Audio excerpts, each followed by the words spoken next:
ఖచ్చితంగా దారిలో పడతాం. భారతదేశం is getting in to the track. ఎందుకంటే మంచి నాయకత్వం దొరికింది.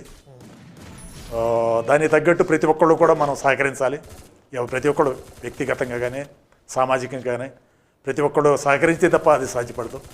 ఎక్కువగా దాతృత్వ గుణం మీలో కనపడుతూ ఉంటుంది. చాలా సంస్థలకి, చాలా సామాజిక కార్యక్రమాలకి చాలా దానాలు ధర్మాలు చేశారు. ప్రత్యేకంగా ఈ మధ్య సైన్యానికి 1,08,00,000 రూపాయల ఫండ్ని వాళ్ళ నిధికి విరాళం ఇచ్చారు. అంటే 1,08,00,000 స్పెసిఫిక్గా ఆ సంఖ్యనే విరాళంగా ఇవ్వాలని దానికి ప్రత్యేకమైన కారణం ఏమైనా ఉందండి? ఈ దాతృత్వం అనేది కొంతవరకు స్వహతాగా ఉంటుంది, కొంతమంది పరిస్థితులు లేకపోతే మనం విన్న విషయాల మీద కూడా అది పెరుగుతుంది. నేను చిన్నప్పుడు రామాయణ భారత కథలు వినేటప్పుడు నాకు కర్ణుడి కథ అన్నిటికంటే బాగా నచ్చేది.